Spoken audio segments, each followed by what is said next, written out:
Sunday papers. Sunday papers. Oh shit. If you really wanna take a dish poppin', you don't gotta be turning on the motherfucking Sunday papers. Sunday papers, bitch. There's only one way, haters. If you really wanna take a dish poppin', you know we have to turn on the motherfucking Sunday. Read all about it. He's in the streets and he's shouting. Fitzsimmons got the vision in the crown, bitch. But Mike Gibbons just sitting there with his outfits. People listen every weekend by the 1,000. Whoa, who would've thought? That's astounding. Whatever. Michigan's on the 2-yard line. They're up 21-13. Oh, Second shit. and goal. Let me watch this as you scream. Come on. Look at that. Sophie's at the game. She took a red. All right, we'll talk about it. Go ahead. All right. Count us in. Read all about it. Read all about it. Will our host be tired from tryptophan, or will they be energized by the race to Christmas? Read all about it. Sounds like the latter. I think it'll be the latter. I'm going to bet on the latter. I still always get hung up on former and latter, and I don't like when people say it because I have to run through former and latter in my head every single time. Oh, okay. I feel like it's a good punchline to a joke, like something involving a ladder, and the punchline is the former of the latter. I've seen that before. All right, well, you're going to see it again in 2022 because I'm going to write about one. like sneaking into a bedroom. Yeah. You could go through the front door or window. I prefer the latter. Right. See how we did that? Happy Thanksgiving, everybody. Welcome to Wordplay. Wow. There's that Michigan game in the Wow. background. It's exciting. All of a sudden, I'm a college football person. So I'm up here in Ojai, which is amazing and gorgeous. It's north of Los Angeles. And my oldest, who goes to Michigan, was here. She left L.A. on a red eye last night, flew in, pre-gamed, and is now in the snow at this game with 109,000 people in Michigan. What's the temperature? At the big house. Cold enough to snow. I don't know what the temperature is. What's the spread? And I don't mean on the game, I mean on the virus. Well, okay, so we're going to get into that a little, but Michigan was, I guess we'll do it now, Michigan was a huge concern for the CDC. I guess they went there 2 weeks ago because the flu was going crazy in Michigan. Then the headline I read this morning, the virus is going crazy in Michigan. Go blue. And now the CDC is there again for the virus. I think go blue is now going to mean the color you turn after you die from the coronavirus. I think everyone's going to just yell code blue. Code blue. Code blue. Well, she has 2 vaxes or 3 at this point. She has 3. Okay. I believe. Yeah. She definitely has 3. They got it at the school because the university, and I'm sure all the colleges in Michigan, are freaking out because talk about, I wonder if that's an argument could be made that they bring in the most outsiders of any other industry in the state. Yeah. You know what I mean? Right. Especially today. She said everyone she knows flew back early from Thanksgiving. And a lot of the students are obviously live in Michigan, but so many flew back for this game. Wow. Yeah. So did she fly, because you're up north in Ojai, did she get from Ojai to LAX to fly home, or she just didn't come up to Ojai? LAX. She was up here, but then she went down and spent Christmas. It was Liz's year with the co-parenting. So she did Thanksgiving in LA. She did Thanksgiving the first half of the day here and everything, and then Thanksgiving dinner in LA, and then flew out. She didn't come to the soccer game. What's up with that? She wasn't around for that. Is that the one that Dennis Gibbons got injured at, or that was a different one? That's a different one. Oh, boy. How was your soccer game? Soccer game was great. We had 22 players, which was perfect. That's a perfect soccer game. Wow. And we played for 2.5 hours, and I literally could not move yesterday. I was fucking my stomach, my back, my legs. I got in the hot tub 3 times. And then I even went and played golf, and I usually carry my bag, and I had to take one of those push carts because I couldn't carry my bag. Oh, you old fucking man. Oh my God, it was brutal. Oh, guess who I played golf with? Tom Brady. No, this guy who's the bass player for Jane's Addiction. I smell an incredible theme song in our future. Oh shit. Well, he's doing my podcast, so I'll bring it up to him during the podcast. Nice. This dude has fucking stories. He just toured with Miley Cyrus. He toured with fucking everybody. He's about to do another tour with Eddie Vedder. He's like one of the biggest touring bass players of the last 20 years. Wow.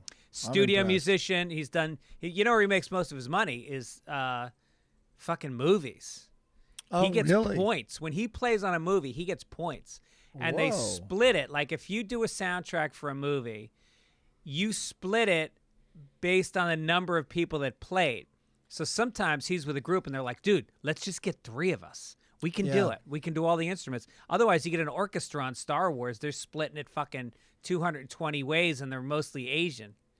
But he... The horn section? The strings, actually, more likely the strings.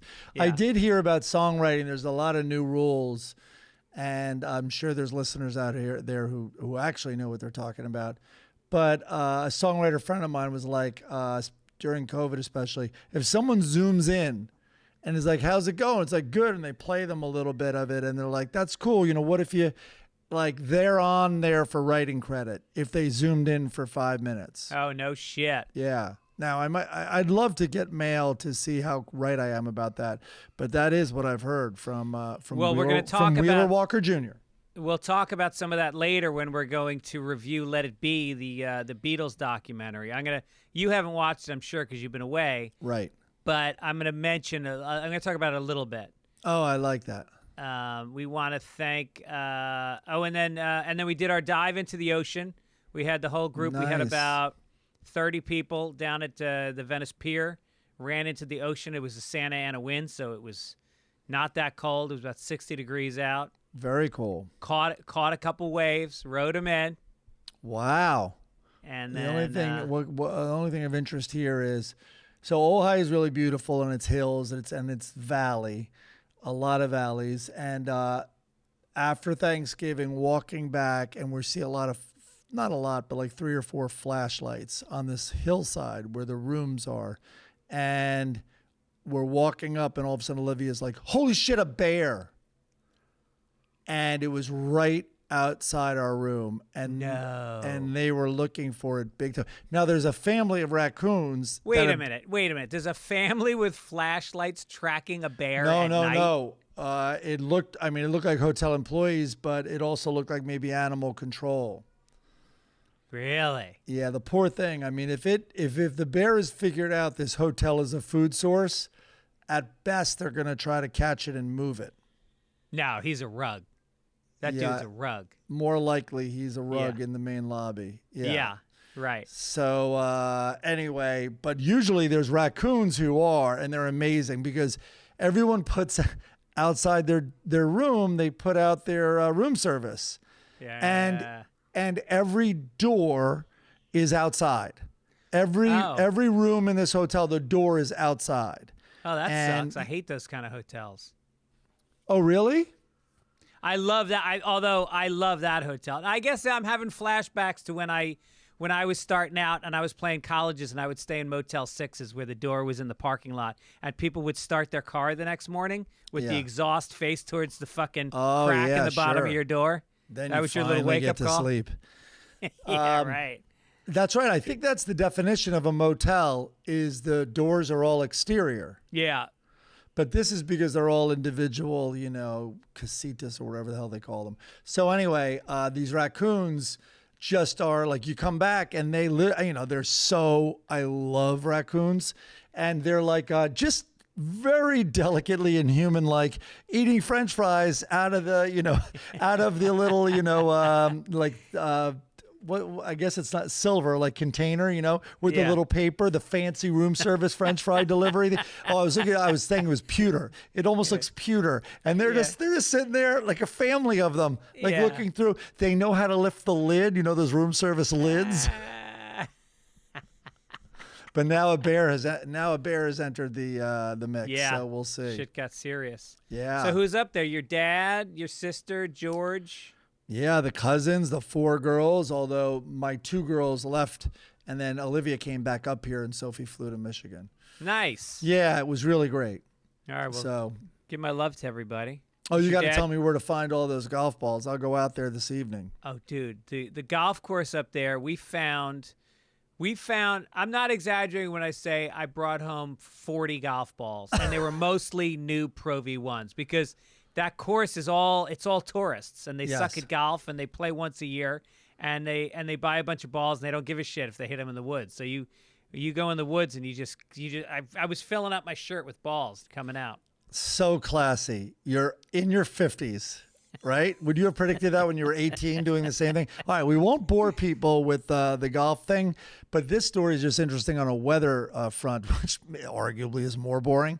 But both mornings we played golf early, and they had to start on the 10th hole, the back nine, and it was because they're like the valleys here.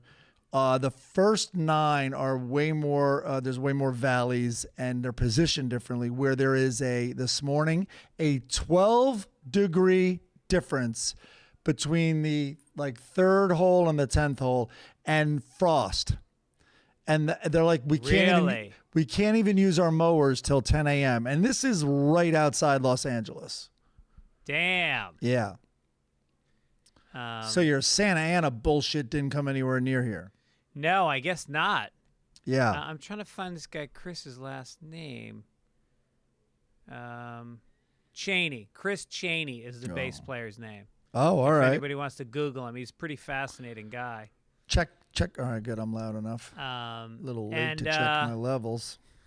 Our logo this week comes from Ward Wyatt. Very humorous. I'm always glad when I get to be the guy. Finally, it doesn't happen often. Nope. Yeah. Not often. The song this week is not from the triumvirate that are fighting. There's a battle royale going on over with theme song artists. But this week it came from Daniel Morales. I don't know if he's trying to throw his hat in the ring, but nice. Things are heating up. Let me tell you something. Rob Dukes, here's the irony. Rob Dukes, who is this thrash metal insane person. Yeah. He's written us a lot of songs, and they're always very popular. He comes out and he says of this competition going on between him and Tony Kakase and Case and John Cabrera. He said, "Can you propose to these other two guys that I think we could do a collaboration of all three of us on the Ultimate Sunday Papers theme song?" Are you kidding me? That's what he said. And then here's what I got simultaneously, not knowing what Rob Dukes had written. Tony Kakase writes, "Hey, Greg, I would say Mike, but I know he doesn't read these." Oh. What did he write? The song today, this was Rob Dukes' song. Can we workshop the yelling? I understand he's a famous rock star, but please let him know that as a classically trained musician, I'd be happy to help him learn how to write music and how to sing. Whoa. So this is Tony, who writes gentle, loving music. Wow. But is obviously a fighter. I wouldn't fight Rob Dukes, I'll tell you that. Yeah, He's all right. a fucking hard-ass dude. So I don't know how John Cabrera feels about all this, but we'll find out. Cabrera? Corrections. TJ Kane says Mike thinks Jerry Garcia cut his own finger off to avoid the draft. I didn't. I did say, listen, this sounds like the biggest urban legend, and I should have not even floated it. Of course it is. So, yes, I was wrong to even bring it up. That's insane. In 1946, 2/3 of 4-year-old Garcia's right middle finger were cut off by his brother in a wood-splitting accident. Wow, he avoided the draft when he was 4? That's right.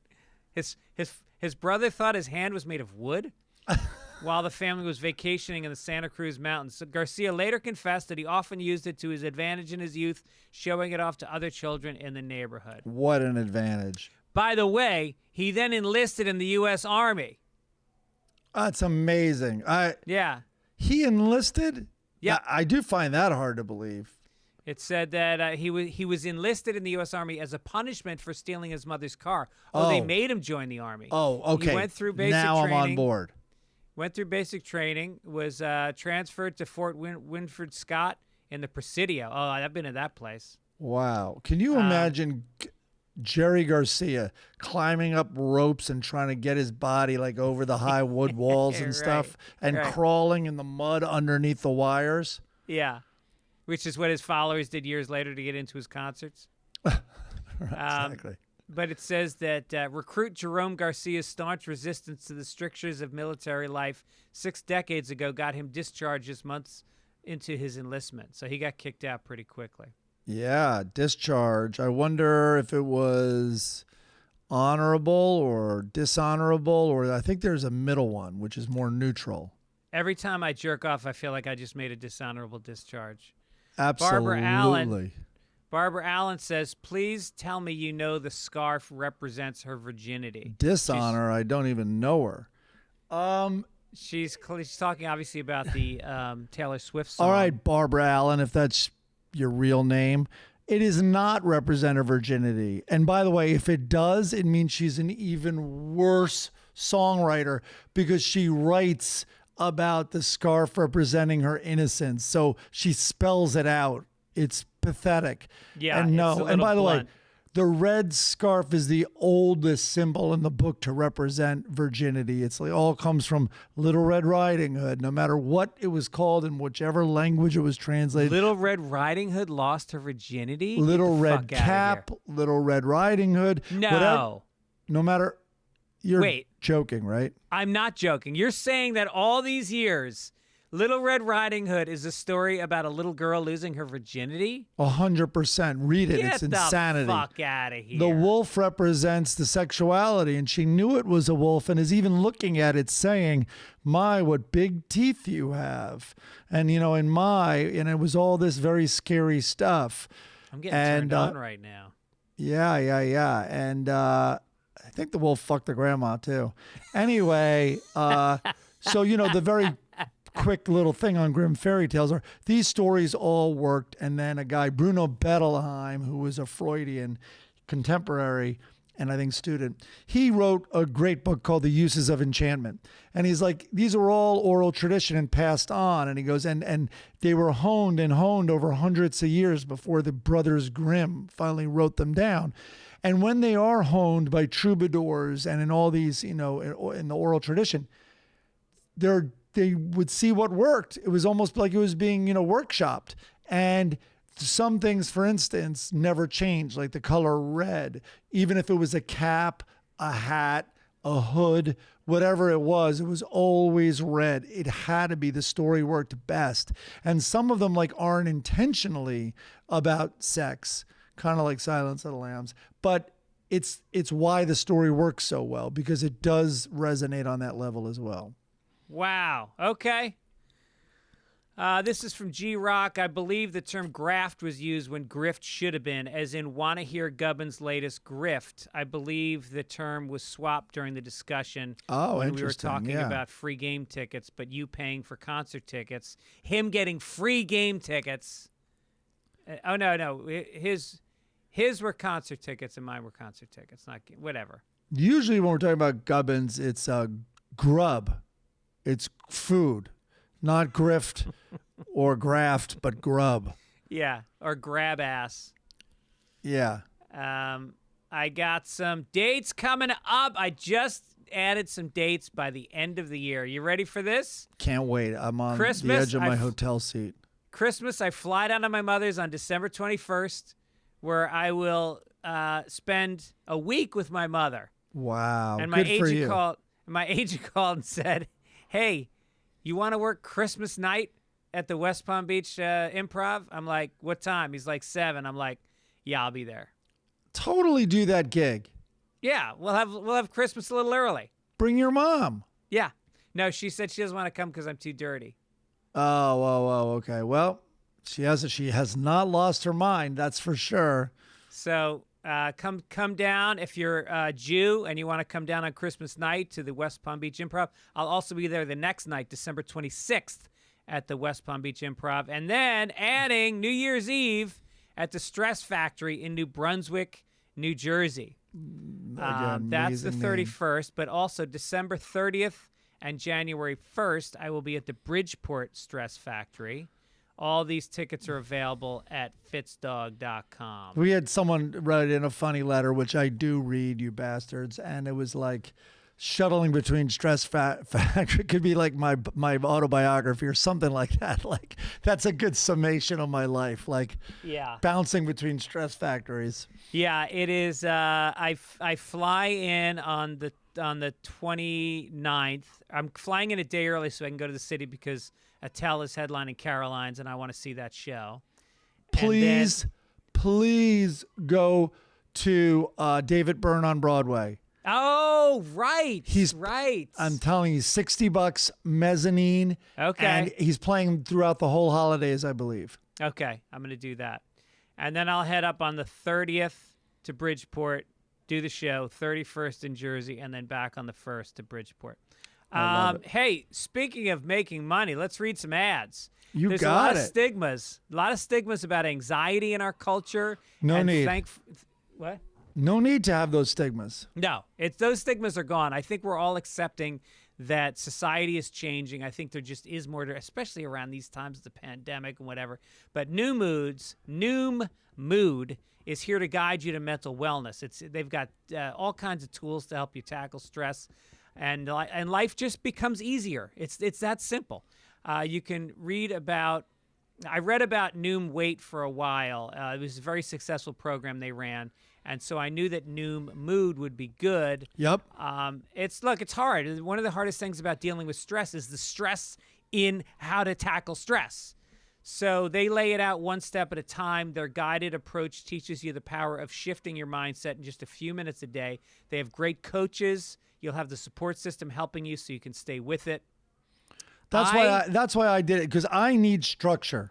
Right. And not only did I need a therapist, but which is impossible to find, like Christmas trees. They're just not around. And so there's a huge stress about, and now everyone like, how the hell am I going to find a therapist? And also like one that I can afford.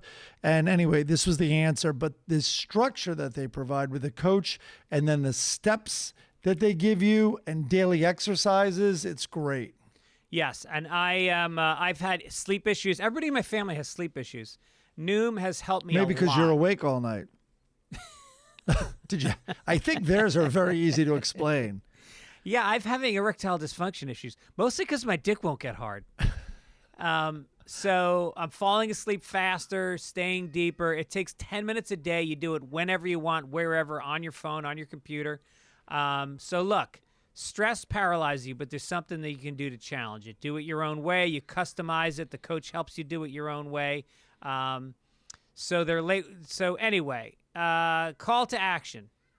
Worry less and feel happier. Sign up for your trial at noom.com/papers. That's NOOM.com/papers. Sign up for your trial now at noom.com/papers. Okay. Now, also, were you supposed to read call to action? No. So I want to see you on auditions.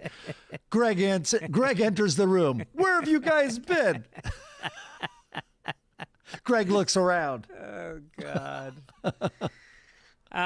So the other thing we want to talk about is we hope you didn't fill up on Turkey Day, because at MyBookie, the fun is just getting started. This Cyber Monday, MyBookie is giving you a bet one, get one free promotion on the Monday Night Football game. On Cyber Monday, bet against the spread on the Week 12 Monday Night Football game, and whatever you wager up to $100, you'll receive that same value back in a risk-free bet for Week 13's Monday night game. MyBookie is the only sports book where buy one get one means that you're the one holding the bag.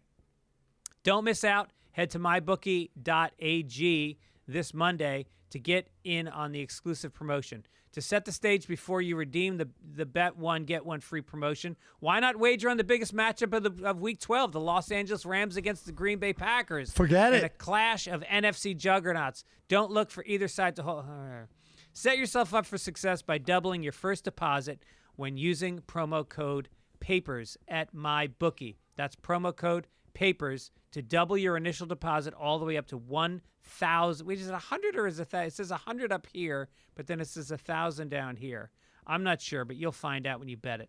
Be anything, anywhere, anytime with my bookie. Okay, good luck. I should have bet on this game, man. This Michigan, I didn't even look at the recent score, but, Ohio State was favored by 7. And what's the score now? They just gave a touchdown to Ohio, which is, I'm sure, is fascinating for people to hear. A day late score. 28-19 now. Michigan winning. Oh, boy. All I know is your daughter's shit-faced right now. She sent a picture. She sent a picture posing with their Michigan stuff, and it was, they said it was a espresso martini morning. Oh, really? That's how they were pre-gaming. Yep. Wow. Yeah. And she came in on a red eye, so she got in this morning? And they said there was like maybe a tiny window to nap. Yeah. Oh 28-20 now. Wow. Love it. All right, let's do it. Let's get to the front page, Mike. Do it. I have a shit ton of newspapers if we need them. What do you want? The New York Post, motherfucker? Right there. Do the Post. Do the Post. Extra! Extra! Read all about it! Extra! What's the headline on the Post? It's called Freed Demon. Look at that guy. Oh. Outrage as parade killer was out on just one. The Democrats fucked up again, and they let this guy out on bail. Wait, you can't crinkle the paper. You got a microphone in your hand. I'll crinkle the paper. What do you mean? Look at this crinkle technique. Hey, single-handed crinkling. And what's this one? The other one. Okay. Hey, wait, hold on. The New York Post, which is owned by Rupert Murdoch. Then there's this one. You ready? Woke, look at that headline. Woke DA who freed Wisconsin suspect. Look at that. Yeah. Oh, boy, do they know how to do it. Ghislaine Maxwell. It's Ghislaine, right? Sure. Ghislaine sounds like the street that Epstein lived on. Ghislaine sounds like the little space by the side of your bed. I always slip on my way to the bathroom. You need a runner there just to soak it up, you pig. You know, at night I slip on it. In the morning I get stuck to it. I need a maid. A man needs a maid. Yeah. Ghislaine Maxwell's siblings on Monday filed a complaint to the United Nations, calling her pretrial detention an act of unprecedented discrimination. I guess they didn't set a bail for her. Yeah, oh yeah, no, and they're making life difficult. She also petitioned numerous times to get out of the rougher prison or jail, I should say, that she's being held in. And I don't know much about it, but I did hear that. And what they're trying to do is to get her to cooperate more than she is. Well, I mean, that is what we are all waiting for. Oh, I mean, yes. First of all, they said the defense lawyer said that she's being unfairly treated and kept in terrible jail conditions as she awaits trial. Yeah, and they said, when Ghislaine imprisoned underage girls, they were given sushi, champagne, comfortable beds for upwards of 45 minutes at a time. She would also massage them during the rape, I think. I'm pretty sure she was right there at the massage table. Yeah. I'm not even joking. And so she understands how to jail somebody. But look, the main thing is they don't let her kill herself in jail, because we already lost one good guy who had a lot of stories I want to hear. I want to hear about Bill Gates as a swinger. Can you picture how sexy that would be? I know, right? There are a lot of, especially want to hear about, who's the lawyer? Dershowitz. I want to hear about his trips to Fantasy Island. And I want to hear about Donald Trump meeting Melania on that island, because I've heard from a pretty reliable source that that's where they actually met. Really? I knew it was at a party. Oh, no. And I knew she was with someone else. No. It was there, and I'll tell you who it comes from. I shouldn't say. I can't say.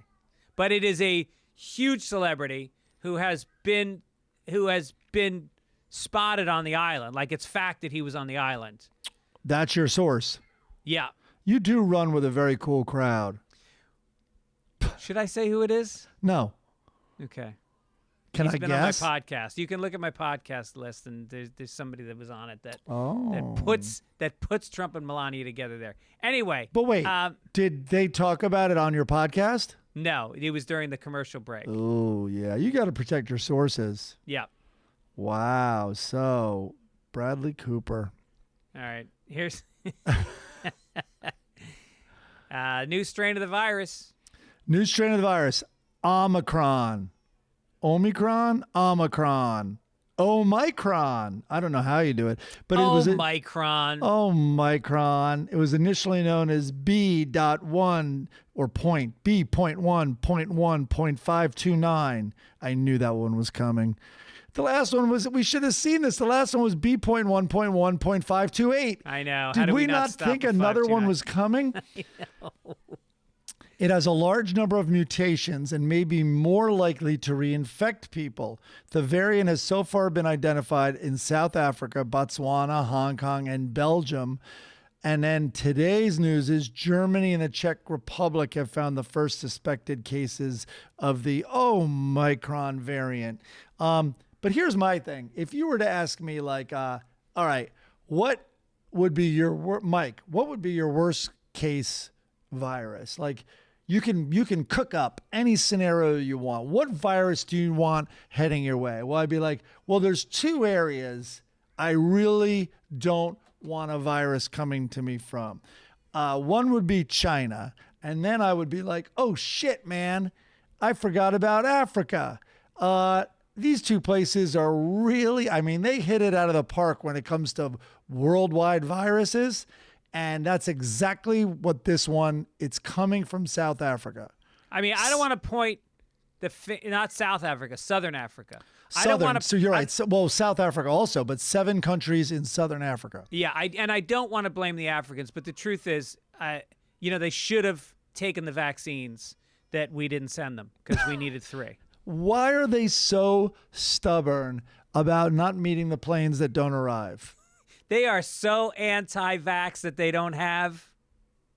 So, one scientist, and of course, all these babies listening right now are going to get butthurt, but more than a few scientists are like, one of the things, especially historically, that happens is unvaccinated populations enable the virus to mutate more easily, and it gives them more time. So that apparently is scientific fact. It may not, some people might scream that can't be known about this virus, but historically that is true about viruses. Speaking of viruses, Meghan Markle's lawyer is speaking out on the Duchess of Sussex's behalf. Jenny Afia, who is representing Meghan in her privacy and copyright infringement case against the Mail on Sunday's publishers, addressed claims that Meghan had bullied her staff after marrying Prince Harry, something her office has strongly refuted. And then she was this is her giving the press conference. Wait, hold on one second. Yeah. Oh, I'm sorry. I got to run. I need to stop by Prada, pick up some royal dresses, get them hemmed, and then go fuck myself.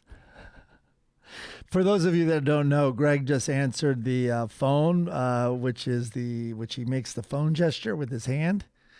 And it's not a new cell phone, which would have just been a flat hand. It was the old-timey thumb and pinky phone.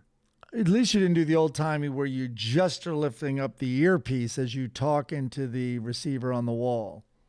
The delivery on that was poor also. I could have really nailed that. That could have been our clip for the week. Meghan Markle, yeah, there's problems there. We just heard her side of the story. You know what? I'm Team Queen. I am Team Queen when it comes to her versus Meghan.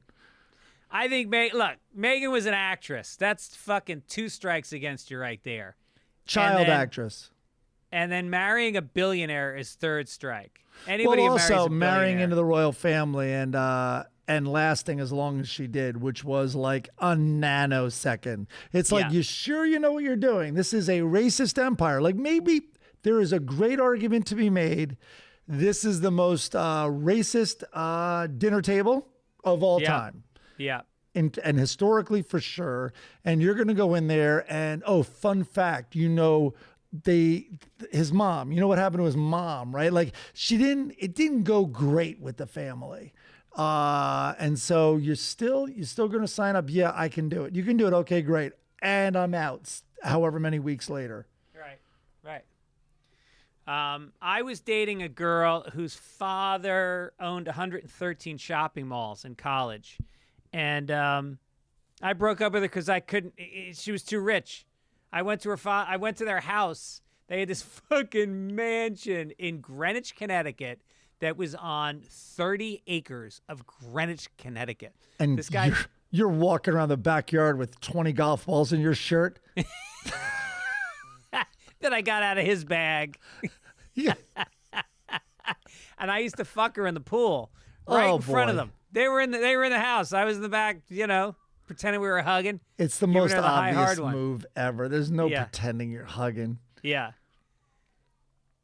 Anyway, Wow. I didn't need to talk about that, but I did. Yeah, But you're not going to talk about the source for the Giselle stuff, but you're going to. All right. I'll tell you, it is really, it's hard dating a super rich person. You ever date a super rich person? I did, but it was, in the Texan, Oh, giant right. ranch and all that. What Yeah. was harder was they were incredibly religious. So there was a lot going on there.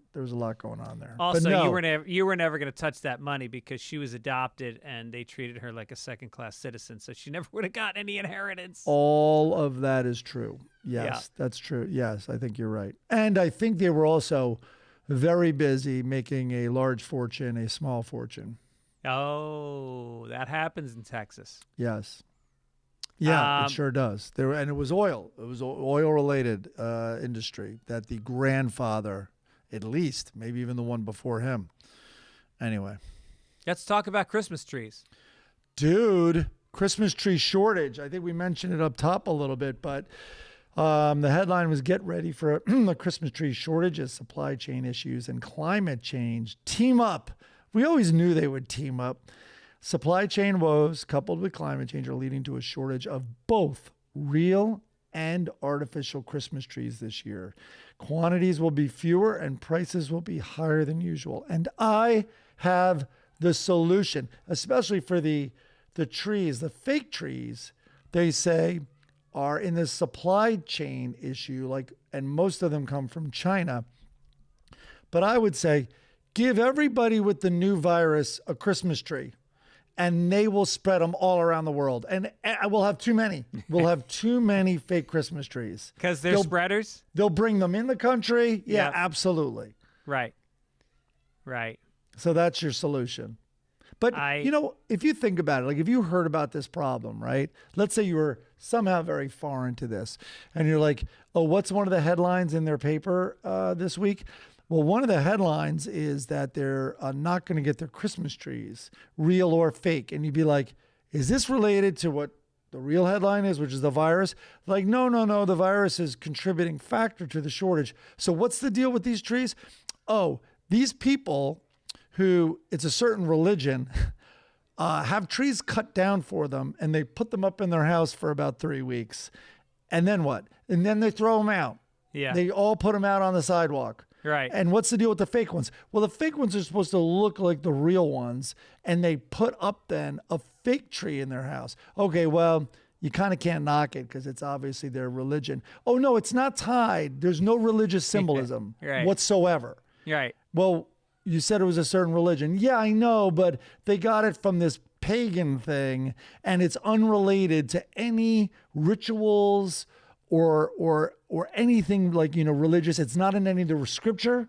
It's not in any of the religious writings. It's just Not a only thing that, they do. There was a time in history where these religious people, killed other people because they worship multiple gods, namely the ones that had Christmas trees. And I love the hypocrisy of the West Side liberal picking up a Christmas tree for a religion he doesn't believe in, strapping it to the roof of his Prius, and destroying a piece of the forest. Yeah, it takes, I think they said between 9 and 11 years, I think maybe for a Douglas fir. And I know they have a lot of responsible growing programs and all that stuff, but still, it is pretty. I remember once being so angry. I was online and I texted or tweeted from it, I am on a 50-minute line to pay $140 for a plant which is guaranteed to die in 2 weeks. Yeah. Right. Yeah. Hey, you really nailed it. A federal jury said Tuesday that Walgreens, CVS, and Walmart recklessly distributed pain pills in 2 Ohio counties and played a hand in the hundreds of overdose deaths that plagued the communities. It's the first verdict for pharmacy companies in a case involving the opioid crisis. The verdict could set a precedent for other local governments that seek to hold pharmacies accountable. Pharmacies distributed around 80 million prescription painkillers in Trumbull County between 2012 and 2016, or 400 pills for every resident. Holy shit. Their attorney said the flood of pills cost the counties around $1 billion each per AP. Now, just to play devil's advocate, I've been to Trumbull County, Ohio. 400 pills is nowhere near enough of what you would need to numb the pain of living in Trumbull County. And I don't mean that to sound harsh. Well, I heard they had 2 stress factories there and both closed because no one was stressed anymore. 400 pills per resident. No stress. No more stress factories. Hey. There's bliss factories. You're trying to get laughs? I'm on stage. Everyone's just smiling. No noise. Just big smiles. Look at him. He's seen this guy on stage with the mic seems angry about something. It's a little hard to relate to. Hey, Jimmy, give him one of your pills. You got 400. Do you have any? By the way, think about that if you do the math. How bad is your problem if you have to cop some pills off someone else? That means you went through your 400. That's right. Right. Or you're getting them from someone who had way more than 400 because you didn't get your 400, and that's what the average is. That's scary. Wow. But also, it's like if we're going to sue Walgreens for being irresponsible, how about we go after them for making you say your birthday in front of a line full of people behind you and then give your phone number? Like, I have done this, and I'm not making this up. Sometimes when somebody gives their phone number, I call them. Like, I wait 5 minutes and then I call them, and I shame them about what drugs they just picked up. All right, I did make that up. I saw the hair color in your bag. Yeah, right. Hey, good luck with that yeast infection. By the way, you didn't need those pills. If I may, I know you didn't ask me, but the enema product, you shouldn't have bought the generic. I just from experience, don't get the CVS brand enema bag. Never shortchange your asshole. Spoil your asshole. Yeah, exactly. Oh, no. In Houston, Texas, in a convenience store, a woman became frustrated with a video gambling machine, so she squirted it with lighter fluid and set it ablaze. This angered a second woman because she couldn't play it anymore, according to Click Houston. In fact, that individual was so infuriated, she shot the woman who started the fire. The gunshot victim is in the hospital, but in stable condition. The suspected shooter was gone by the time police arrived. How do you like? Wow. Here's the manager of the store afterwards. Hey, Punjab, stock that lighter fluid a little further from the slot machine. We're having some issues. Okay, I have to admit I was a little distracted because of the game during the story, but the only thing I heard was Punjab. It was racist. I think maybe a little bit. What? A lot of 7-Elevens are run by Indian people, and they do a fantastic job. Okay, here's what I will say is because this is in Texas, I don't know anything about this story, but all this woman has to do is claim she was afraid. Right. And shot the other woman, maybe because she thought, I don't know, that she was going to light her on fire next. Yes. And she will not even be arrested. And that's where we're heading with this goddamn shit that's going on in this country. Yeah, I love this. It really is what it comes down to is I was scared. These are the people that act like they're the tough ones. They act like they're the brave ones, and they're the first ones to go, I was scared. I had to kill him. I was scared. Well, it's more than that. So the NRA gives them the exact language to say. It's written. It's in a pamphlet to absolutely seal the deal on the stand your ground argument that they will make. So George, my brother-in-law, is here, who's awesome. We were talking about the Rittenhouse verdict, and all our pussy listeners don't worry. We're not going to talk about Rittenhouse verdict. But I guess, I said, one thing that it does enable, which is an interesting thing to think about, is you and I live in Ohio, with our guns, which could be legal. We go out to the street to have a duel. And as soon as we take 10 paces, both of us have a great self-defense argument. It's built in. Right. That, in other words, I was afraid you were going to shoot me. Of course I was. You turned around to try to shoot me by design. So duels could start happening. Which was great. But did you hear, now I don't know anything about this story and I didn't read it, but George told me he just read about a case where a dad was dropping off his kids at his ex-wife's house, but I think they might have been at the new boyfriend's house. And the new boyfriend said he was scared. And then he said, don't come on my porch. Don't come on my porch. And then said, I'm going to go get my gun. And also added, he was happy he was being recorded. I guess the girlfriend, the ex-wife, was recording, which the stand your ground people all love when it's being recorded because then they have proof of the language they've used. And the boyfriend went and got his gun and shot the dad dead. Wow. And not arrested. Wow. I don't know if he's been arrested since that story, but he wasn't at the time. Anyway, we'll right, see. We'll follow that case. We'll do it next week. We're going to follow up on that case next week. Entertainment section. Let's do it. There it is. Crinkle, crinkle.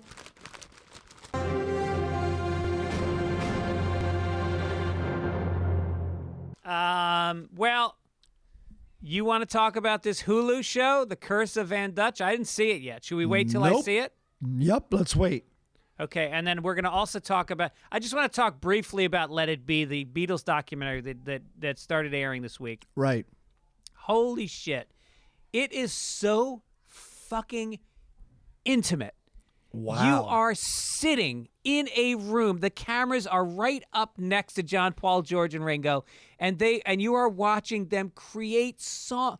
Obla-dee, obla-da. Literally, George is just on his bass, and he plays his bass like a guitar. That's how he kind of writes his songs, and he just starts fucking around on the strings, and then all of a sudden, and then he just goes dun dun dun dun dun dun, and then Molly has, and you just see over 5 minutes, wow, them create the song out of nothing. You see Let It Be while they're talking in the foreground. You see Paul in the background just playing with the keys, and all of a sudden Let It Be starts coming out of the piano. It's so intense, and the tensions that arise between, first of all, they're very polite because they're British, so it's not the kind of shit you would see like a thrash metal band in the U.S. doing when they fought. It's not like that Metallica documentary. Yeah, exactly. But this is about politeness, passive aggression. Paul can be very passive aggressive. George can be extremely passive aggressive. But well, George had 1 foot out the door, if I'm not mistaken. He had 2 feet out the door at one point. Okay. And you start to feel like you don't belong there. Oh, That's wow. how intimate it is. You start to feel like it's a violation that this was recorded.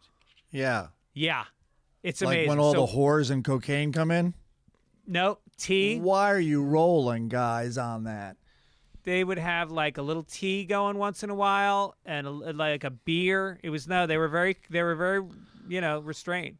Wow. No, I want to see it very bad. No, I did see some clip where like a legendary song is like George maybe. Yeah, he does that one with the Sanskrit name. And John's just like just put in a word, just don't let it stop you. Just put in a word, right. like marmalade or whatever on the fly. Like don't let it, like it's going to be gibberish on the first pass. Yeah. But oh my God. I will crazy. say there was a great documentary I saw. Like I'm not the biggest U2 fan, but they were struggling unbelievably, and they didn't know who they were going to evolve to be. And people will know, but I think it was the Octung Baby sessions, and they were so stumped they decided to go to Berlin, where Bowie found the new direction in his music career. And they go to Berlin, and they're in this unique place, like it's an old big apartment, I think, or mansion. Anyway. Music fans are probably punching their dashboard listening to this because I think that those are very important details. But anyway, there's a moment in this documentary and I think Lenoir might have been the producer in the room at the controls at the time. And there was, I guess the Edge, I'd put down a bunch of tracks, and there were a couple of tracks, and they're sitting there listening, and you see it happen. You see a track get played, and I didn't hear it. And all of a sudden, Bono, it was like, a wild animal, like hearing a sound. And they were like, wait, what was that? And in this mess were the few notes of the song One. Wow. And you saw it happen. It was incredible that cameras were rolling for that moment. Yeah. And it was nothing. The song was nothing at the, Right, and that's how it right. started. But I imagine that's what you're talking about here too.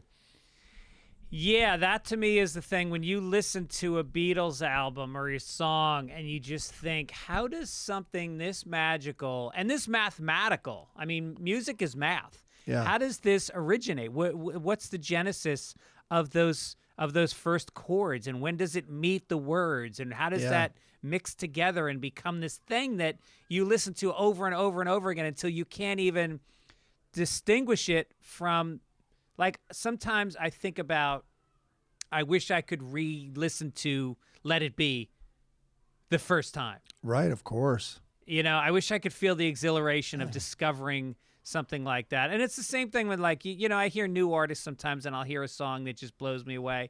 And that's the joy. And that, by the way, Spotify, the best thing about Spotify is, like, and my son showed me how to do this. They kind of like pull together all your music from the year at the end of the year, and they show you what you listen to the most. Yeah. And then it recommends stuff based on that. Oh, that's cool. Yeah, and I've found, like, a lot of what's their name? I've listened to. Oh my God, I hadn't. Whatever. Let's move on. Will Smith. Well, wait. I will say one thing about. Now I have to remember what it was, but sometimes the songs, I don't know if you find this, like, are still ahead of you. Like I remember listening to Hello by Adele the first time, right? It was actually, we were getting ready to do the carpool karaoke with her, and Corden got an early copy and played it for me. And I was like, that song's kind of weird. Hello. And then, I'm like, the high notes were amazing. And, the big notes, I should say. But I didn't get it the first time. Like, and say what you will about the song, we all know what it is now. It kind of didn't sound like that way to me, whether you like it or not, at all the first time I listened to it, And then Radiohead was always ahead of me after the Bends. Yeah. I was always like, and then I'm fucking loving it. And then the next album, and then it becomes amazing. No, it's true. I guess some artists like that. I find that with the Coen Brothers movies, sometimes they get better every time I watch them. They're tapping into something that's true and a little less accessible. Right. If they're a great artist, and you're just on first listen, you're not there yet. You're not there yet. You're not there yet. Right. So it's interesting. Speaking of great artists, Will Smith revealed in his new memoir that he turned into a gag-prone, quote, ghetto hyena sexually after his then-girlfriend cheated on him. Are hyenas sexual animals? I never heard that rap on them. All right. Hyenas? Oh, yeah. Yeah, okay. They fuck. Quote, up until this point in my life, I had only had sex with one woman other than Melanie, but over the next few months, I went full ghetto hyena.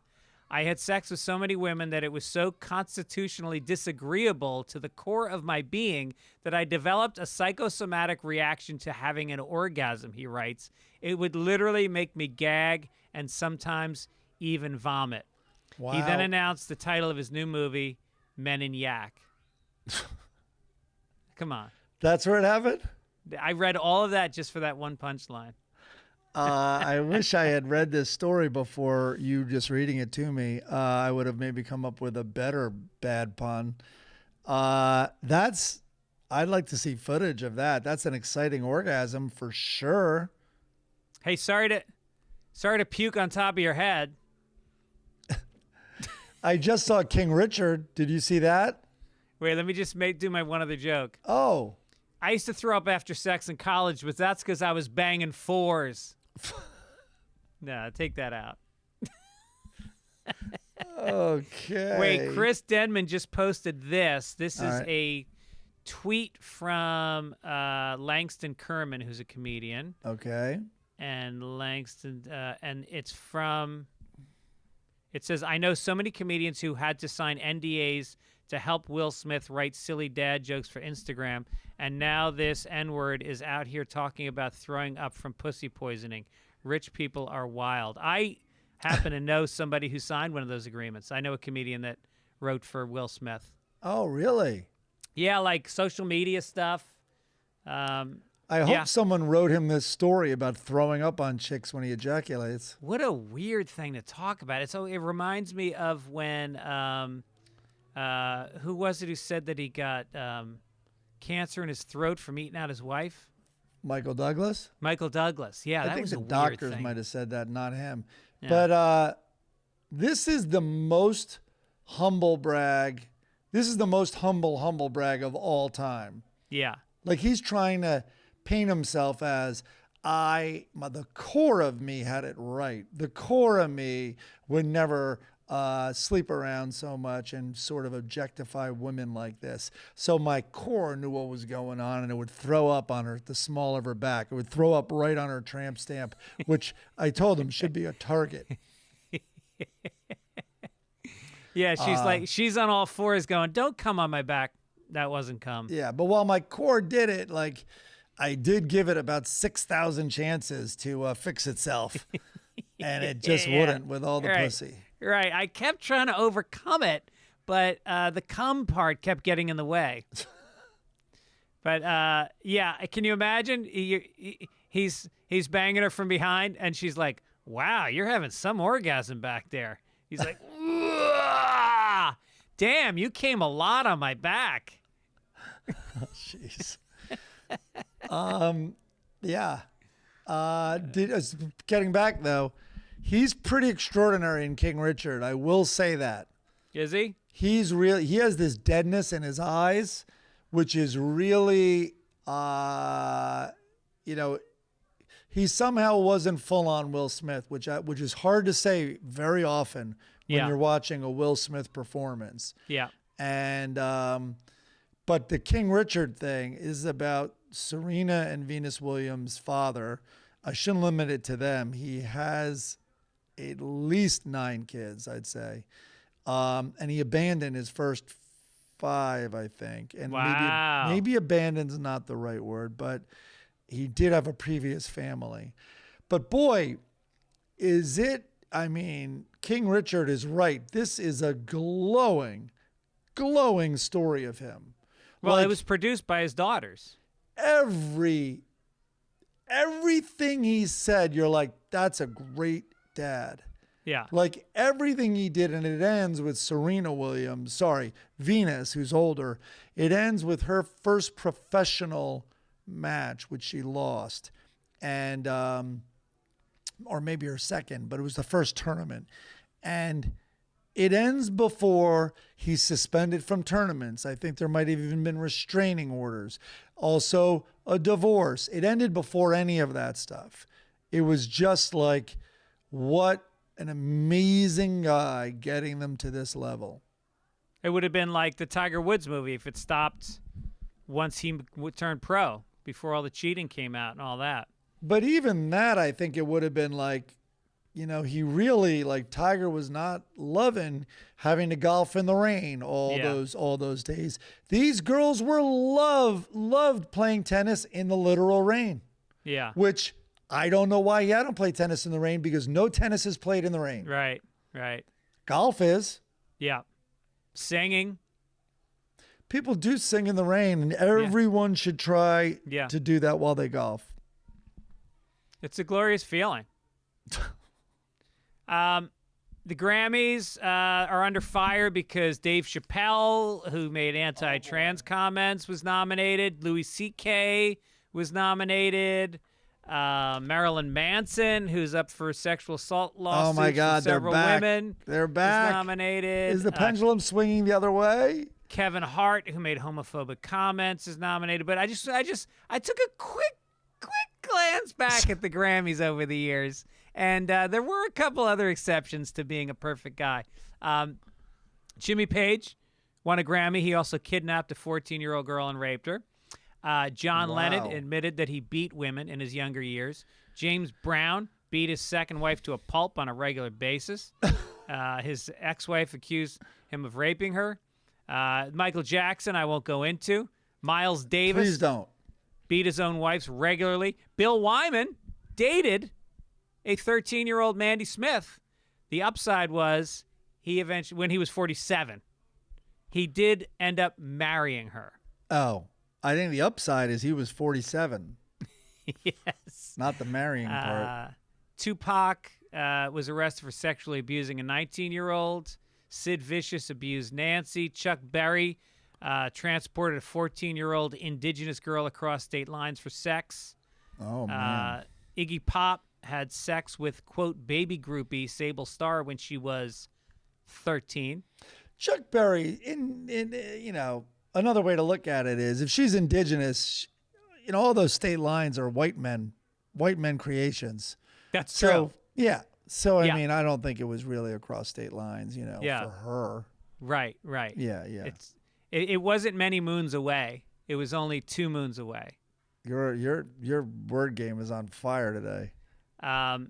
Ike Turner and Tina, obviously. Elvis Presley started fucking Priscilla when she was 14. We got R. Kelly. We got Steven Tyler, who raped a 14-year-old girl. And finally, David Bowie, who had sex with a 13-year-old girl. So... Girl. Oh. This is quite a list, man. I like to see... You've really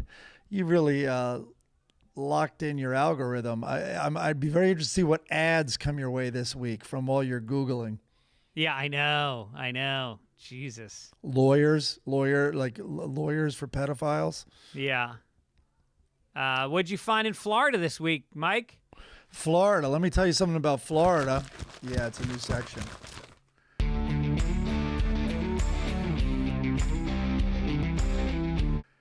I found this list of stories that are so hysterical, and I think 3 of them, there was a long list, but 3 of them were Florida was involved. So basically it was called Cops at the Gate, Tantrums in the Sky, the FAA's shit list. And it's a passenger on a Southwest Airlines flight from San Jose. So this is just one. It's this news story about people smuggling on their own stash of booze, because a lot of planes have cut off hard alcohol because people can't handle it. And they especially can't handle it when they're being told to wear a mask. So let's skip to the first Florida one. Delta Airlines passenger traveling from Fort Myers, Florida to Detroit. So there's 2 hotspots right there. And by hotspots, I mean insane places. They allegedly insisted on removing the face mask after the cabin crew repeatedly told him that regulations required him to keep his face covered. The man swore at other passengers and accused them of, quote, stealing his property, and then yelled at a crew member attempting to calm him down. And he screamed, "This is America. This is free speech. What don't you understand?" And then the passenger appeared intoxicated and admitted he had been drinking in the airport before the flight. He jumped out of his seat, pointed his fingers in the crew member's face, screaming, "You! The flight was diverted to Atlanta for security." Oh, he just screamed, "You!" Sorry. They had landed in Atlanta, and he was fined $24,000. So anyway. That should be more than $24,000. Well, the thing is, I guess these aren't laws. I think some are. But this getting intoxicated on the flight. So his next one was Dallas to Fort Lauderdale. I think what they should do is when you sit down and you fasten your seatbelt, the only way it gets unfastened is with a key that the flight attendant has. So if you have to go to the bathroom, you raise your hand like you're in 3rd grade, and they come over, they look you in the eye. Are you okay? Are you calm? Okay, I'll unlock you to go to the bathroom. Well, that's the thing. They're all acting. So the next one, I'll paraphrase, but it was from Dallas to Fort Lauderdale. So what happened is they catch these people doing it. So then this guy snuck into the lavatory and he mixed his own alcohol with a soft drink, and he threw the empty liquor bottle in the toilet. Not a strong move.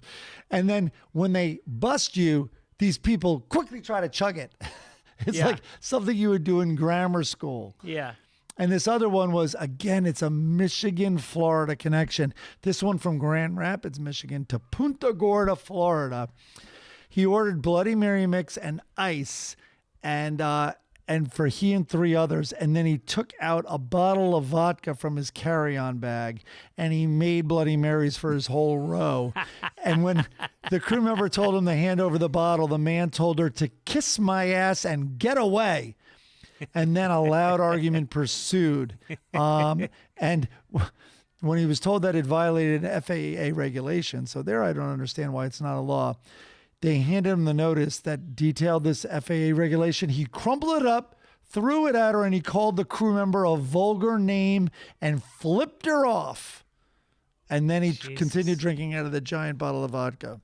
That's a red flag when you can I just get can I get tonic water and lime and a stir, please? Totally. And don't fill it all the way up to the top. Yeah. Please. And can I get a razor blade and a straw? Do you have a record? Do you have an old record album? Do you have any clean syringes? What about ones that have already been used? So now Southwestern American have stopped all in-flight alcohol sales until 2022. Wow. That's a big bite out of their bottom line. I know. Selling those mini bottles for the price of a giant bottle. Right. I know. So anyway, people can't keep their shit together. And man, it's only going to, this whole thing, just changing topics for a minute. So we don't know what's this new virus is going to look like. But London is now, as we are recording this podcast on Saturday, already having talks about, in addition to these Southern African nations, what other nations are they going to limit travel from? Like, is now Belgium in the mix? Because Belgium has, been infected. So a lot of people are like, America might not, despite everything, like shut down its borders again, even if it's going to take off all over Europe. And I don't know. I think people are going to be furious either way, Yes, because this is this new mutant, they say, mutant variant. It's multiple mutations, and that it's hard. It spreads easier, and it's harder. It doesn't respond to the anti-vaccines the way the other ones do. So it's fucking dicey. It's dicey. Once again, if everybody had just gotten vaccinated. Oh, I didn't say it. Don't write to me, all you sensitive, fragile people out there being offended by the criticisms of not being vaxxed. All right, let's lighten it up and go to North Korea. Oh, North Korea always lightens things up.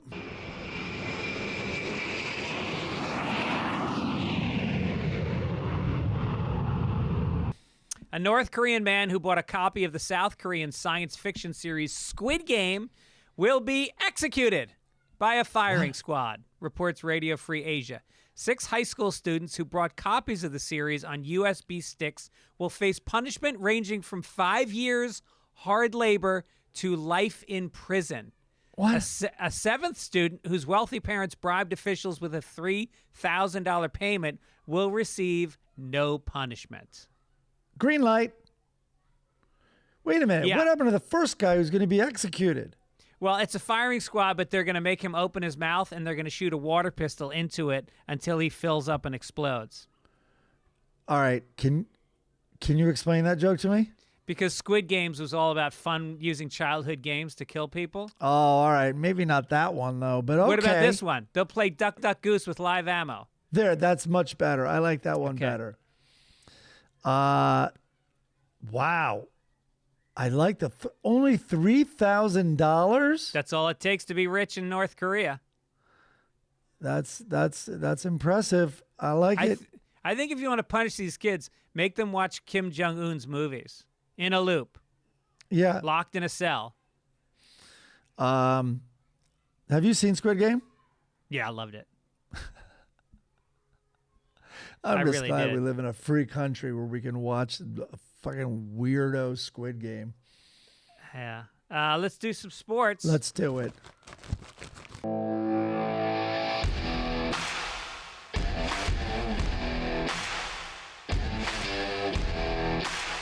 Mike, you are down. You are up $120. You lost last week. I know. They killed the Giants. The Giants got blown out. And this week, the Tampa Bay Buccaneers will play Indianapolis. They are giving Indy 3 points. That's going to be a fucking slam dunk for me. You think so? Indy's strong, but I mean, I don't know. It's in Indianapolis. Who knows? But I would double down on that bet. I think Michigan won, by the way. A little update here. Okay. Everyone needs this update a day later, right? They killed them, man. Oh, no, it's not over yet. Sorry. It is now. They just downed the ball for the last time. 42-27, and they were underdogs. Michigan goes up to 11-1. I think we're going to see them in the Rose Bowl, although I don't know what I'm talking about. I honestly have no idea how college sports work. I don't either. I've never followed college sports. The only college sports I followed was ice hockey when we were in college, and that's pretty much it. Ice hockey, I think, was fairly straightforward, although maybe, I don't know how the Nationals worked, but of course I knew we were, they had rankings. Michigan was always very good. And then the 4 schools in Boston with the Bean Pot. Yep. BU, Harvard, Northeastern, BU, and BC. Yeah. And we those won were, it twice those were while we were so there. much fun. Yeah, those were great. And we won them a lot while we were there. Yeah. And soon after. So my pool, that I was in a pool of 240 people. I got in the final 4. I won it last year. I'm gonna bet you lost. I got knocked out 2 weeks ago. Oh, I would have won that bet. When there was the final 4. It was down to 3 people. And I said, just for the hell of it, I'm going to pick anyway to see if I could stay alive. I picked Dallas, and they lost this week. So I would be out. It's down to 2 people now. Wow. Yeah. This story, Chris Denman from St. Louis, Missouri. Okay. Posted this story in the script. St. Louis wins historic $790 million settlement against Stan Kroenke, NFL. So basically, the authorities have agreed to settle the 2017 lawsuit they filed against the NFL over the Rams' relocation to Los Angeles for $790 million. $790 million, we make that in one game's parking at this new stadium. I think it's like $50 to fucking park there. I wonder what. Maybe he can write in. Chris can write in here. What's the crime? I guess that maybe they broke a contract. Maybe there was a long-term contract that. Bad faith. Here's Chris writing now. Bad faith in relocation. Okay. Yeah. So parking on one game. So are they going to lose their security deposit also at the stadium? How many people you think get seated at SoFi Stadium? 50,000? 70? SoFi? 80? That's 80. Interesting. I looked it up today. Michigan's the biggest one in the United States. 80,000 times between parking 107 is and 109,000. So they make $4 million in parking per game. So they can pay back this settlement in 20 games. No, 200 games. All right. Wow. 200 games will pay back this fine. 200 games? Yeah. All righty. But you know what? Hi, Livy. Livia just came in. She says hello. Hi, Livy. Left the game at least an hour ago. Sophie did? Yeah. Why? She was frozen? I don't know. I just tracked her, and she has been at the library for All right. 10 minutes. Our daughter is shit-faced at the library? The law library, yeah. Our daughter. Your sister? Our Sophie? So I heard my daughter left the game early. Because how do you track her? So on Snapchat, I guess, I'm so old, I don't know this stuff. You can track people. You can stalk them. Yeah. So Olivia was able to tell that her sister, she can tell where Sophie is on campus. All right, bye. So anyway, that's the update. Fascinating stuff. Jesus. All right, let's go to science.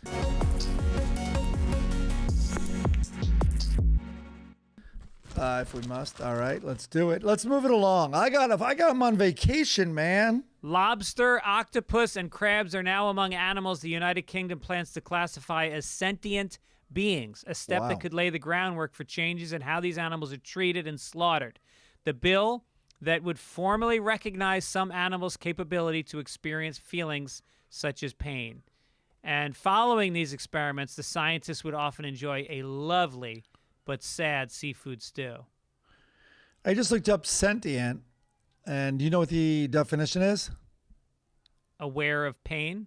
Yeah, that's basically it. Able to perceive or feel things. You know, like you felt your girlfriend in the pool while her parents watched. Oh, I felt her. Well, you know what else? It hurts. Yeah, it causes them pain. But you know what I have found is that butter seems to soothe the lobster's flesh after you boil it. Well, they always say, like, you know, did you burn yourself? Put a little butter on it. Yeah. And right. being, you know, humans are obviously famous for treating animals well. And so that's what we do. When we see that, you know, they're hot red, Right. which is not their normal color. Lobsters are normally a dark color. But when we see that hot red, we're like, we got to put a lot of butter on that. Yeah. And you know what? Sometimes I put it on ice, like in a buffet line. This is though, if we're going to own our, you know, our part in this, it is a little cruel when they're so hurting that we put lemon on it. Like it's almost like rubbing salt in the wound, which we also do. We tend to do that more with cattle. Yeah. Yeah. Like we're seeing their seared flesh and we're like, oh my God, we're so sorry. Let me put a ton of salt on it. Before I run my knife back and forth across it. We got lobsters sent to us. Tom O'Neill sent us lobsters because I got him on Rogan to promote his book and Sure. turned his life around. Yeah. And so we got these lobsters, and my kids. Here's the worst part: you need a really big lobster pot because the lobsters are frozen. You know, they're not frozen, but they're cold. They're still alive, but they're shipped in a cold package. Yes. And then you drop one lobster into the boiling hot water, and he dies pretty quick. He moves around, and then he dies. But now you drop the next lobster in, but you've just put a freezing cold lobster in, so now the water's not quite boiling anymore. Oh, no, and I the never second thought one is about really this. like, hey, this is like, I don't like this hot tub. And then, it's my kids freaked. They wouldn't eat it. They freaked out. They did not enjoy it. Well, what's the legendary thing that like you can boil? A frog won't realize it's being boiled to death if it's in the water as you first turn on the heat. Oh, really? There's something like that. I don't know what it is, but yeah, there's something that because it's so gradual, they're unaware of it. Is that a metaphor for capitalism? I don't know. It might just be one of the famous metaphors that's not true at all. Ah. Like, there's more than one way to skin a cat. Sadly, I think that one's true, but it shouldn't be. Let's do a couple quick letters to the editor. Oh. Toby, I heard you mentioning someone having Nick Swartzen's old phone number. Well, I have West Virginia Senator Joe Manchin's old phone number. I'll get 1 to 2 calls and at least 30 or 40 texts a week. Often I will text something back like, switched phones, who is this? I've kept a log of people who have texted. Billionaires, celebrities, retired politicians are among those who've done it. Most of the time, it's texts after he's given an interview on television. Usually my phone blows up on Sunday morning after Meet the Press. Wow. Yeah. I would like some details on this. I feel like you're teasing us. I know. Yeah, there has to have been some darker ones, that aren't just Yeah. simply someone writing in about something in the press. Matt Kruger says, I didn't know you guys were doing cat names or I would have emailed sooner. My cat's name is Cleocatra. There was another one that someone wrote in that I liked. Puma? Was it Puma something? That's good. It wasn't Puma something. It was wordplay. Yeah. And I think it was Puma anyway. Oh, all right. While you're saying that, I'm gonna try to look it up. I don't know if it was Rob Puma. Dukes wrote in to say that piece of ass you call Melody, I call his wife a piece of ass, says, to hell with you as a dismissive statement. I think she says, the hell with you. I think it's to hell with you. We both agree that you and Mike would know, Rob Dukes. It's to hell with you. I'm looking up Pumas in my mail. It's and not I'm the hell finding with you. It's to hell with you, right? I've always, of course, it's what's the option? To hell versus The hell with you or to hell with you. Yeah, that's interesting. I think it's to hell, but the hell I did. There's also that. I think it's the hell. Yeah, the hell I did to hell with you. Yeah. Oh, Puma Thurman. And then there's well, now though there's slang or more informal languages is like the fuck I didn't, like Right. the hell I didn't. So but yeah, to hell with you, of course. Yeah. You're banishing the person. All right, let's cheer it up. Let's do some Sunday funnies. All right, here we are. I threw in an old Far Side just for fun. It's a moose, and he's standing up against a tree. He's got his back against a tree, and there's a hunter behind a tree on the other side of him. And he thinks to himself, he's trying to shoot me all right. Do I know this guy? I've got to think. And the moose is standing upright, like with wide eyes behind the tree, like you would if a hunter was shooting at you. It's so funny. The Lockhorns. I've got to think. I've got to think. Oh. The Lockhorns, Leroy is sitting in a chair. He's got a thermometer in his mouth and a red nose and an ice pack on his head. And Loretta says to her friend, Leroy picked up something at Arthur's bar. Pretty sure it wasn't the tab. I like it. And then there's, she's got a light on his face. He's holding flowers in his suit, and she's leaning on a stool like it's an interrogation. And he goes, see, this is why I never bring you flowers. You always think I did something. And finally, Leroy is looking at some food in the fridge.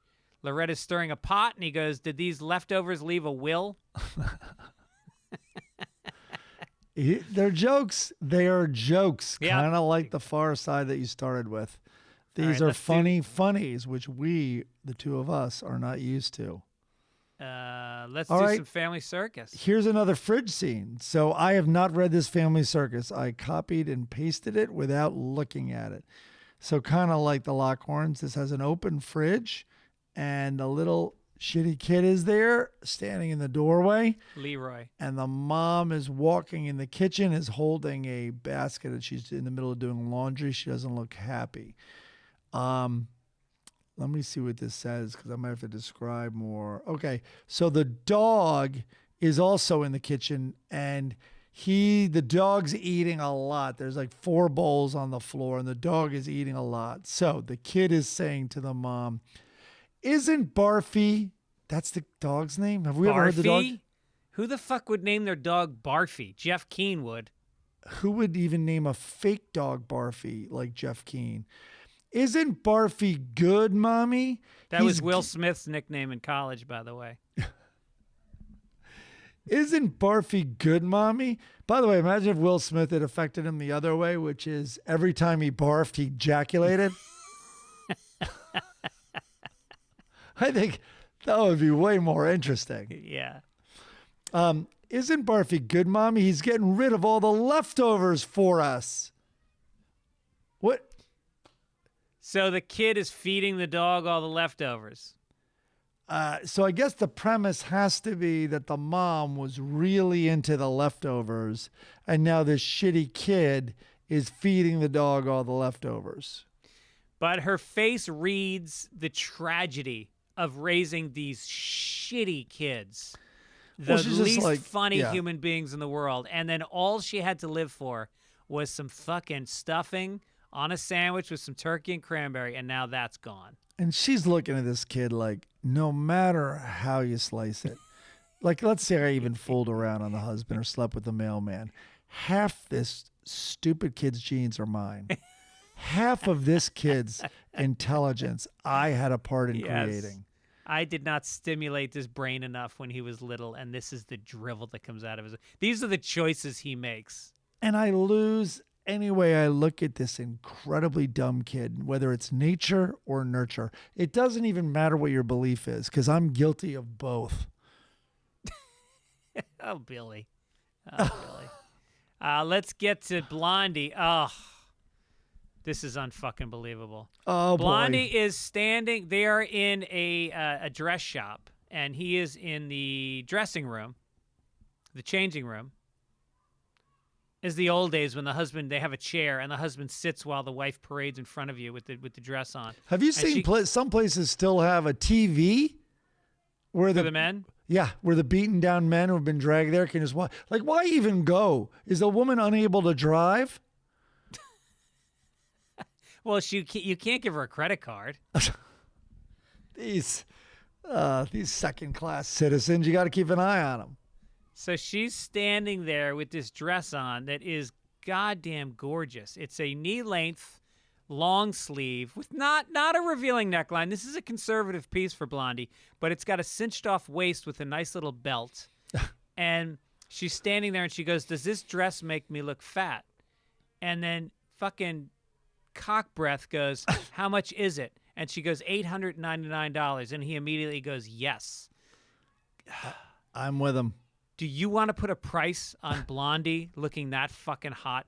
Whatever you make it your shit job, work harder and give this woman whatever fucking garment she wants to put on that beautiful body. I know, but listen, he'll take her. Well, he doesn't. He doesn't even appreciate her without clothes on. No, she could be laying in bed she wears these silky little jobs that fall off the shoulder, and her bosom no less the wear without the support of a bra, still upright. And he sits there dreaming about sandwiches like a gay fat guy. Wait a minute. Christ. I don't know. I think gay fat guys dream about more than sandwiches. But Mike, listen. I want you to enjoy the rest of your vacation. When do you come back? I come back tomorrow. Tomorrow's Sunday, which is today on this podcast. I'm suspending reality. So yeah, I'm back. I'm back Sunday. Okay. I'm back today, man.